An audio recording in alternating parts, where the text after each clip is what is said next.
ಇವತ್ತು ಜೊಳ್ಳು ಪತ್ರಕರ್ತರನ್ನ, ಸುಳ್ಳು ಪತ್ರಕರ್ತರನ್ನ ಅಥವಾ ಕ್ರಿಮಿನಲ್ ಹಿನ್ನೆಲೆ ಇರುವಂತಹ ಪತ್ರಕರ್ತರನ್ನ, ಬ್ಲಾಕ್ ಮೇಲ್ ಮಾಡುವಂತ ಪತ್ರಕರ್ತರನ್ನ ಮುಲಾಜಿಲ್ಲದೆ ಆಚೆ ಕಳಿಸುವಂತ ಕೆಲಸ ನಾವೇ ಮಾಡಬೇಕು. ಯಾರು ಮಾಡಬೇಕು? ಈ ಸಭೆಯಲ್ಲಿದ್ರು ಕೂಡ ಎದ್ದೋಗಿ ನಮಗೇನು ಬೇಜಾರಿಲ್ಲ. ಆ ಮನೋಭಾವನೆ ಇದ್ರೆ ವೃತ್ತಿಯನ್ನ ನೀವು ಆಯ್ಕೆ ಮಾಡ್ಕೊಳ್ಳೇಬಾರದು. ವೃತ್ತಿ ಅತ್ಯಂತ ನೋಬೆಲ್ ವೃತ್ತಿ ಅಂತ ಹೇಳ್ತಾರೆ, ಅತ್ಯಂತ ಪವಿತ್ರವಾದ ವೃತ್ತಿ ಅಂತ ಹೇಳ್ತಾರೆ. ಮಹಾತ್ಮ ಗಾಂಧೀಜಿ ಕೂಡ ಪತ್ರಕರ್ತರಾಗಿದ್ದಂಥವ್ರು, ಡಾಕ್ಟರ್ BR ಅಂಬೇಡ್ಕರ್ ಕೂಡ ಪತ್ರಕರ್ತರಾಗಿದ್ದಂಥವ್ರು. ಅವರ ಆದರ್ಶಗಳು ದೇಶಕ್ಕೆ ದೊಡ್ಡ ಆದರ್ಶ. ಅವರು ಆದರ್ಶದ ನೆಲೆಯಲ್ಲಿ ಪತ್ರಕರ್ತರಾಗಿ ದುಡಿದಂಥವ್ರು, ಮೂಲತಃ ಪತ್ರಕರ್ತರಾಗಿ ಸ್ವತಂತ್ರ ಚಳವಳಿಯನ್ನ ನಡೆದಂಥವ್ರು. ಡಾಕ್ಟರ್ BR ಅಂಬೇಡ್ಕರ್ ಅಷ್ಟು ದೊಡ್ಡ ಇಡೀ ದೇಶಕ್ಕೆ ಸಂವಿಧಾನವನ್ನ ಕೊಡುಗೆಯಾಗಿ ಕೊಟ್ಟಂಥವ್ರು. ಹಾಗಾಗಿ ಅಂಬೇಡ್ಕರ್ ಅವರು 5 ಪತ್ರಿಕೆಗಳನ್ನು ನಡೆಸಿದ್ದಾರೆ. ಬಹಳ ಜನರಿಗೆ ಗೊತ್ತಿಲ್ಲ. ಅದು ಪ್ರಬುದ್ಧ ಬಹಿಷ್ಕೃತ ಭಾರತದಿಂದ ಪ್ರಬುದ್ಧ ಭಾರತದವರೆಗೆ ಅನೇಕ 5 ಪತ್ರಿಕೆಗಳ ಸಂಪಾದಕರಾಗಿ ಅವರು ಕೆಲಸವನ್ನು ಮಾಡ್ತಾರೆ. ಮಹಾತ್ಮ ಗಾಂಧೀಜಿಯವರು ಹಲವು ಪತ್ರಿಕೆಗಳಿಗೆ ಸಂಪಾದಕರಾಗಿ ಕೆಲಸವನ್ನು ಮಾಡ್ತಾರೆ. ಇದು ಸುಮ್ಮನೆ ಯೋಚನೆ ಮಾಡಿ, ಅವತ್ತಿನ ಸಂದರ್ಭದಲ್ಲಿ ಆ ಪತ್ರಿಕೆಗಳ ಪ್ರಸಾರ ಸಂಖ್ಯೆ ಬಹುಶಃ ಎಲ್ಲೋ ಬೆಂಗಳೂರಿಗೆ ಬಂದು ತಲುಪೋದೇ ಕಷ್ಟ ಇತ್ತು. ರೈಲಲ್ಲಿ ಹಾಕಿದ್ರೆ ಇಲ್ಲಿ ಬಂದು ತಲುಪೋದಕ್ಕೆ ಒಂದು ದಿನ ಆದ್ಮೇಲೆ ಪತ್ರಿಕೆ ಸಿಗ್ತಾ ಇದೆ. ಇವೇ ಇಲ್ಲ. ಆದ್ರೆ ಅವತ್ತು ಮಹಾತ್ಮ ಗಾಂಧಿ ಒಂದು ಕರೆ ಕೊಟ್ಟರೆ ಈ ದೇಶದ ಉದ್ದಗಲಕ್ಕೆ ಮನೆಗಳಿಗೆ ಆ ಮಾಹಿತಿ ಕೊಡುತ್ತಾರೆ. ಅವತ್ತೇನಾದ್ರು ಇಷ್ಟು ದೊಡ್ಡ ಪ್ರಮಾಣದಲ್ಲಿ ಪ್ರಸಾರ ಸಂಖ್ಯೆ ಇಲ್ಲ, ಪತ್ರಿಕೆಗಳು ಇಲ್ಲ, ಇಷ್ಟು ದೊಡ್ಡ ಪ್ರಮಾಣದಲ್ಲಿ ಟಿವಿಗಳಿಲ್ಲ ಇಲ್ಲ. ಆದ್ರೆ ವಿಶ್ವಾಸಾರ್ಹತೆ ಮೌತ್ ಟು ಮೌತ್ ಕ್ಯಾನ್ವಸ್ ಇದೆಯಲ್ಲ, ಆ ಮೂಲಕ ಸುದ್ದಿಗಳು ತಲುಪ್ತಾ ಇದ್ದೀವಿ. ಆದ್ರೆ ಇವತ್ತು ನಮ್ಮ ಸುದ್ದಿ ಮನೆಯಲ್ಲಿ ಆ ವಿಶ್ವಾಸಾರ್ಹತೆ ಇದೆಯಾ ಅಂತ ಹೇಳಿ ಪ್ರಶ್ನೆ ಮಾಡಿದ್ರೆ ಈಗಲೂ ಕೂಡ ಕ್ವಶನ್ ಮಾರ್ಕ್ ಆಗಿ ಉಳಿದಿದೆ.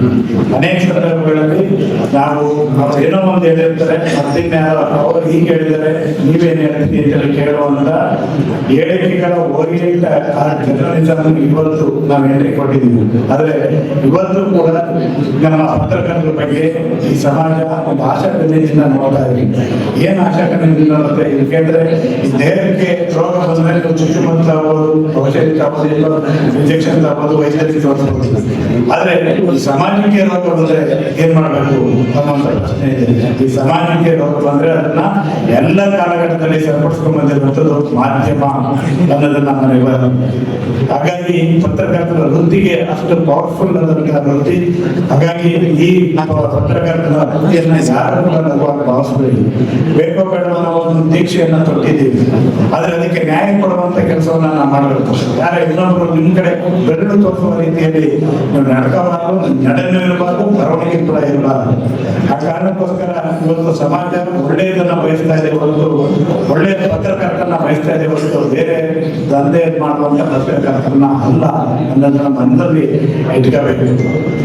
ಯಾವಾಗಲೂ ಕೂಡ ನಿಮಗೆ ಪತ್ರಕರ್ತರ ಇವತ್ತೊಂದು ನಾನು ಪತ್ರಕರ್ತ ಅಂತ ಹೇಳಿಕೊಂಡು ಬರುವವರ ಸಂಖ್ಯೆ ಜಾಸ್ತಿ ಇದೆ. ಅನೇಕರಿಗೆ ಅನುಭವ ಆಗಿದೆ, ಅನೇಕ ಗಣ್ಯರಿಗೆ ಅನುಭವ ಆಗಿದೆ.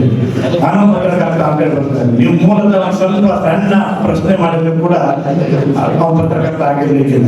ವಿಸಿಟಿಂಗ್ ಕಾರ್ಡ್ ಪತ್ರಕರ್ತರು ಜಾಸ್ತಿ ಆಗಿದ್ದಾರೆ. ಯಾವಾಗ ಒಂದು ದಿನ ಪತ್ರಿಕೆ ಅಂತವರು ನಾನು ಪತ್ರಕರ್ತ ಅಂತ ಹೇಳಿ ಬರುವಂತಹ ಸಂಖ್ಯೆ ಜಾಸ್ತಿ ಆಗಿದೆ. ಹಾಗಾಗಿ ಇವತ್ತು ರಾಶಿ ಪತ್ರಕರ್ತರು ಬಂದಿರುವುದು ಅದೆಲ್ಲ ಮುಖ್ಯ. ವಿಶ್ವಾಸಾರ್ಹತೆ ಉಳ್ಳ ಪತ್ರಕರ್ತ ಆಗಿ ರೂಪುಗೊಳ್ಳಬೇಕು, ಅದು ಮುಖ್ಯ ಇದೆ. ಆದ್ದರಿಂದ ಮತ್ತೆ ಯಾವ ಕೂಡ ದೈನಂದಿನ ಪ್ರತಿ ಸಮಯದಲ್ಲೂ ಪ್ರತಿ ದಿವಸ ನಾವು ಒಬ್ಬರಿಗೊಬ್ಬರು ಮಾಹಿತಿಯನ್ನ ನಾವು ವಿನಿಮಯ ಮಾಡಿಕೊಳ್ತಾ ಇದ್ದೇವೆ. ಬಹಳಷ್ಟು ಸಾರಿ ನಾವು 4 ಗೋಡೆಗಳ ಮಧ್ಯೆ ಕುಳಿತು ಸಭೆಗಳಲ್ಲಿ ನಾವು ಹೆಚ್ಚಿನ ಸಮಯವನ್ನು ನಾವು ಕಳೀತಾ ಇರ್ತೀವಿ. ಹೊರಗಿನ ವಿದ್ಯಮಾನಗಳು ಏನು ನಡೀತಾ ಇದೆ ಮತ್ತೆ ಜನರ ನಾಡಿ ನಡೀತಾ ಇದೆ ಅನ್ನೋದು ನಮಗೆ ಗೊತ್ತಾಗಲು ಪತ್ರಕರ್ತರ ಮೂಲಕ ಮಾತಾಡ್ತಾರೆ. ಹಾಗಾಗಿ ಆ ಪತ್ರಕರ್ತರ ಆ ವೃತ್ತಿಯ ಬಗ್ಗೆ ನನಗಂತೂ ವೈಯಕ್ತಿಕವಾಗಿ ಬಹಳವಾದ ಗೌರವ ಇದೆ. ಅದರಲ್ಲೂ ಕೂಡ ಕೆಲವು ಪತ್ರಕರ್ತರು ನಾವು ಮರೆಯೋದಿಲ್ಲ, ಜೀವನ ಪರ್ಯಂತ ಅವ್ರ ಜೊತೆ ನಾವು ಸ್ನೇಹ ಒಡನಾಟ ಇಟ್ಕೊಂಡಿದ್ದೀವಿ. ಇವತ್ತು ಕೂಡ 2 ಹೆಸರುಗಳು, ಬಹಳ ಹಳೆಯ ಸ್ನೇಹಿತರ ಹೆಸರುಗಳನ್ನ ನಾವು ವಿನಿಮಯ ಮಾಡಿಕೊಂಡು ನಮಗೆ ಮಾತಾಡ್ತಿದ್ರು ಅಧ್ಯಕ್ಷರು. ಅಂದ್ರೆ ಈಗಾಗಲೇ ನಮ್ಮ ರಾಜ್ಯಾಧ್ಯಕ್ಷರು ಪ್ರಾಸ್ತಾವಿಕವಾಗಿ ಅವ್ರು ಹೇಳಿರೋ ಹಾಗೆ ಯಾವುದೇ ವೃತ್ತಿ ಆಗಲಿ ಅದರಲ್ಲಿ ನಾವು ಪ್ರಾಮಾಣಿಕತೆಯಿಂದ ಮತ್ತೆ ಆ ವೃತ್ತಿಗೆ ಏನು ಕೆಲವು ಆದರ್ಶಗಳಿದೆ ಅದನ್ನ ಇಟ್ಕೊಂಡು ಮಾಡಿದಾಗ ಮಾತ್ರ ಅದರಲ್ಲಿ ಯಶಸ್ಸು ಕಾಣ್ತೀವಿ. ಅದರಿಂದ ಸಮಾಜಕ್ಕೆ ನಾವು ಏನಾದರೂ ಕೊಡಲು ಸಾಧ್ಯ ಇಲ್ಲ. ಸೊ ಅದನ್ನ ಪ್ರತಿಯೊಬ್ಬರು ನಾವು ಇಟ್ಕೊಂಡು ನಮ್ಮ ಜೊತೆ ಸಹಕಾರ ಮಾಡಿ ನಮ್ಮ ಜನರಿಗೆ ಒಳ್ಳೆಯದಾಗುವ ಕೆಲಸಗಳನ್ನ ಮಾಡಬೇಕು ಅಂತ ನಾನು ಹೇಳ್ತೇನೆ. ಎಲ್ಲವೂ ನಾವು ಅಂದ್ಕೊಂಡಾಗ ಆಗೋದಿಲ್ಲ. ಇಂಥ ಒಂದು ಸಮಾರಂಭದಲ್ಲಿ ಹೆಚ್ಚಿನ ಸಮಯಗಳಿಗೆ ನನಗೆ ಆಸೆ ಇತ್ತು, ಆದರೆ ಮಾನ್ಯ ಮುಖ್ಯಮಂತ್ರಿಗಳ ಸಭೆ ಇದೆ ಕೆಲವು ಕ್ಷಣಗಳಲ್ಲಿ, ಆದ್ರಿಂದ ವೇದಿಕೆಯಿಂದ ತೆರಳಬೇಕಾಗಿದೆ. ದಯವಿಟ್ಟು ಇದನ್ನು ಕ್ಷಮಿಸಬೇಕು. ಸೊ ಇಷ್ಟು ಮಾತುಗಳನ್ನಾಡಿ ನಮ್ಮ SP ಮೇಡಮ್ ಕೂಡ ಮಾತುಗಳು ಬಿಟ್ಟು ಆದರೆ ನನಗೆ ವಹಿಸ್ಬಿಟ್ರು.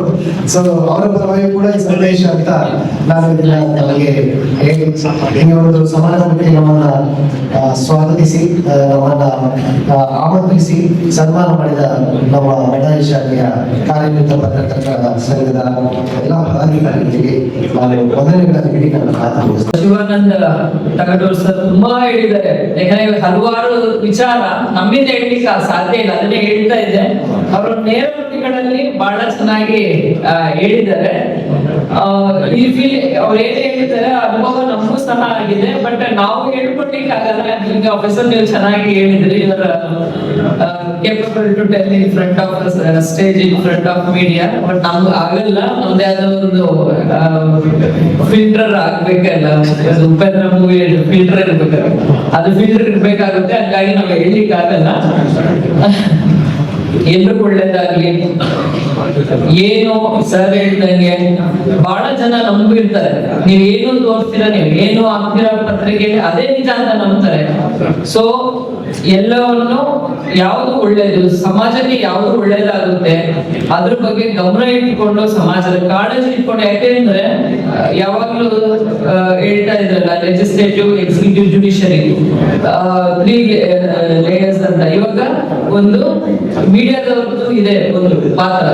ಸೊ ಅವ್ರದ್ದೇ ಆದ ಜವಾಬ್ದಾರಿ ಇರ್ತದೆ. ಸೊ ಈಗ ಸೋಷಿಯಲ್ ಮೀಡಿಯಾಗಳು ಅಷ್ಟೇ ಸರ್ ಹೇಳ್ತಾರೆ, ಯೂಟ್ಯೂಬ್ ಚಾನಲ್ಸ್, ಅದು ಇನ್ಸ್ಟಾಗ್ರಾಮ್, ವಾಟ್ಸ್ಆಪ್, ಫೇಸ್ಬುಕ್, ಯಾವ ಫಾಲ್ಸ್ ನ್ಯೂಸ್, ಅದು ನಮ್ಮ ಮನೇಲಿ ನಮ್ಮ ತಾಯಿ ಬಹಳಷ್ಟು ನೋಡಿ ಹಿಂಗಾಗ್ಬಿಟ್ಟದ್ರೆ ಅಂತ ಅದು ನೋಡ್ಬೇಡ, ಸ್ವಲ್ಪ ಪೇಪರ್ ಉಟ್ಕೊ ಬೆಳಗ್ಗೆ ಅಂತ ಹೇಳ್ತಾ ಇರ್ತಾನೆ. ಸೊ ಅದು ಕಾಮನ್ ಆಗಿ ಈಗ ಹೌಸ್ ವೈಫ್ ಆಗ್ಲಿ ಅದು ಯಾರೇ ಆಗಿರ್ಲಿ ಈಸಿಯಾಗಿ ಸಿಗೋದು ಮೊಬೈಲ್ ಅಲ್ಲಿ ಎಲ್ಲರೂ ಕೈಲಿರುತ್ತೆ. ಎಲ್ಲರೂ ಇನ್ಸ್ಟಾಗ್ರಾಮ್, ಫೇಸ್ಬುಕ್ ಎಲ್ಲ ನೋಡ್ತಾ ಇರ್ತಾರೆ. 10 ಸೆಕೆಂಡ್ಸ್ ಯಾವ್ದು ನಿಜ ಯಾವ ಸುಳ್ಳು ಗೊತ್ತಿಲ್ಲ, ಫೇಕ್ ನ್ಯೂಸ್ ತಗೊಳ್ತಾರೆ. ಯಾಕೆ ಒಂದು ಪತ್ರಿಕೆಗಳಿಗೆ ಒಂದು ಡಿಗ್ನಿಟಿ ಏನಂದ್ರೆ ಈ ತರ ಒಂದು ಸುಳ್ಳು ವದಂತಿಗಳು ನಿಮ್ಮಲ್ಲಿ ಬರಲ್ಲ.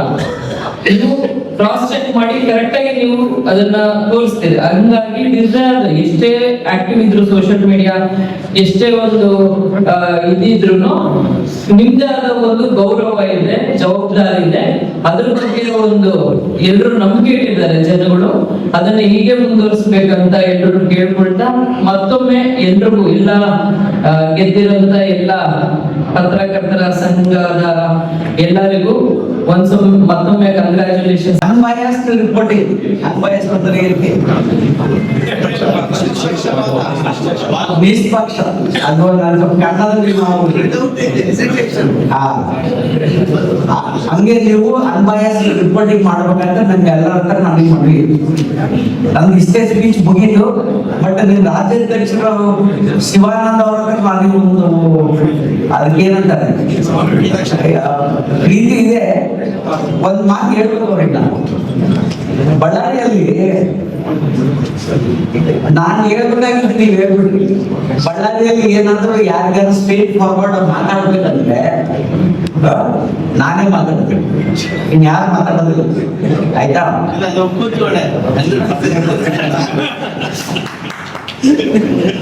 ನೀವು ನಿಮ್ಮ ಪತ್ರಕರ್ತರು ಹೆಂಗಿದ್ದಾರೆ ಎಲ್ಲರಲ್ಲ, ಕೆಲವು ಜನ ಹೆಂಗಿದ್ದಾರೆ, ಕೆಲವು ಜನ ಒಳ್ಳೆಯವರಿದ್ದಾರೆ, ಕೆಲವು ಜನ ಸರಿಗಿಲ್ಲ, ಸ್ವಲ್ಪ ಜನ ಅನ್ಪ್ರಿನ್ಸಿಪಲ್ಡ್ ಇದ್ದಾರೆ. ಅವೆಲ್ಲ ನೀವು ಹೇಳಿದ್ರಿ. ಅದು ಆಕ್ಚುಲಿ ನಾನು ಹೇಳೋದು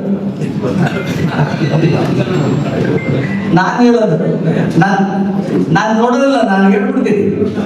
ಬಹಳ ಜನ ಸಿಟ್ಟಾಗ್ಲಿ, ನಾನು ಇದ್ದೀನಿ, ನನ್ನ ಮನಸ್ಸಲ್ಲಿ ಏನಿದೆ ಹೇಳಿ. ಅದು ನೀವ್ ಹೇಳ್ಬಿಟ್ರಿ, ನಾನು ಇಲ್ಲಿ ಅದು ಒಂದೇ ಒಂದು ಪಾಯಿಂಟ್ ನಾನು ಏನು ಹೇಳೋದಂತ ನೀವು ಹೇಳ್ಬಿಟ್ರಿ. ಧನ್ಯವಾದಗಳು.